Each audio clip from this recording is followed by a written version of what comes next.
Hey, friends and church family. Hope you're doing well today. We are in Matthew chapter 14 today, and this is on the heels of Jesus being, let me back up, Jesus. I was pointed out to me a while ago that I always say Jesus instead of Jesus.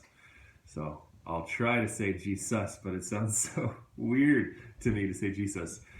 Anyway, I'll try, at least today, okay? But anyway, this is on the cusp, on the heels, of when Jesus was in his hometown and was rejected. And so he hardly did any miracles there, and he left. And a big part of the reason was that he was rejected was because they were saying, "Who does this guy think he is? We know his mom and his dad, his brothers and his sisters. Where does this power come from? Why is he special? We know his family. We know he's not anything." And so they rejected him. And then to add insult to injury for Jesus, the chapter 14 starts off with a Jerry Springer like episode that ends in John the Baptist's head on a platter. And if you read it, you've probably read it many times before, you kind of know the deal here. You know that John the Baptist was calling Herod out for taking and marrying his brother's wife, and then on Herod's birthday, the daughter of his wife, so his niece and now daughter Herodias, is dancing for him. Her name's not Herodias. According to Josephus, her name was Salome. And it says about her that she's the daughter of Herodias and Philip. And according to Josephus, the Jewish historian, she married yet another son, her own father's brother and her mother's uncle of Herod the Great, thus further tangling the web of incest in that family. Crazy. Very, like I said, Jerry Springer-esque. And so so they hate John the Baptist. Herodias wants his head on a platter, and Herod told Salome that he'd give her anything, and that's what she asked for because that's what her mom told her to ask for. And so then the disciples of John go and tell Jesus, and Jesus is sad. He is, I can't do it, by the way. I can't do Jesus anymore. I gotta just say it the way I've always said it. And so when Jesus heard, it says that in verse 13, he withdrew by boat privately to a solitary place.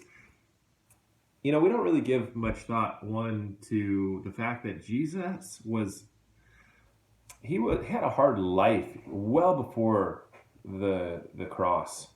So much of the time we think, his persecution is suffering at the cross, but we forget the difficulty that came before that. So here he is, a prophet without honor, just rejected by his own hometown. And next thing you know, he's finding out that his cousin, who would have been somebody very, very dear to his heart, was murdered. And so it says that he went to a private place. And I've never really thought about this before, but he would have been mourning for John. He would have been grieving for him. But he didn't have long because the crowds heard where he was and they followed him. And Jesus didn't tell him, "Hey, go away, leave me alone for a while." He feeds them. He takes care of them. He gives them more than enough so that there's 12 baskets remaining of leftover bread. And isn't it interesting? 12 baskets. I think it's just to further point the people that would have read this, further point Israel in particular, to think back about the 12 tribes of Israel and how God provided for them in the wilderness, and how Jesus is the fulfillment and will bring them into the eternal promised land if they would but trust him. And here's an example of an opportunity to trust him. And when Jesus got into the boat, made in verse 22, he made the disciples get into the boat and go on ahead of him to the other side while he dismissed the crowd.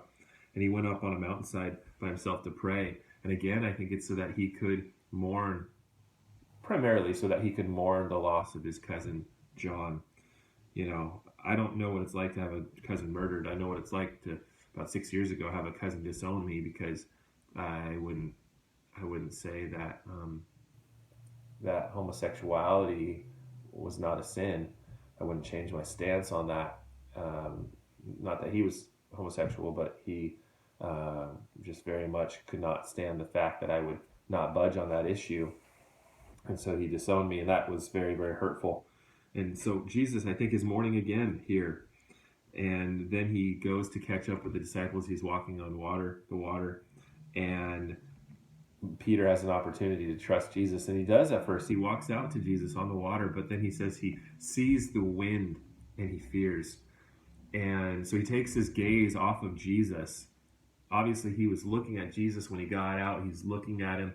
He's trusting him. But then he notices the difficult circumstances around him, the scary things around him, and he takes his gaze off of Jesus and he starts to fall. And I think that's so perfect, such a perfect picture for us of how we are called to look at Jesus, how we must look at Jesus in life's difficult circumstances. We need to stay with our eyes trained on him, and we will then make it through that without drowning. When we take our eyes off of him, that's when we start to drown, when we start to lose it. But even then, Jesus will carry us through. He will reach down and pull us up, and we will make it through. But how much greater if we would just trust him and not start to fall, not start to panic. And so I want to leave you with the question, what life storms did you have to identify, or did you have to intently focus on the Lord? Think back. It might be helpful for you. Look at your life. Have there been some storms that you really, really had to trust Jesus in and keep your focus upon him, or else you know that you would have been very, very much struggling, much more than you already were. Thanks for joining me today, brothers and sisters. God bless you.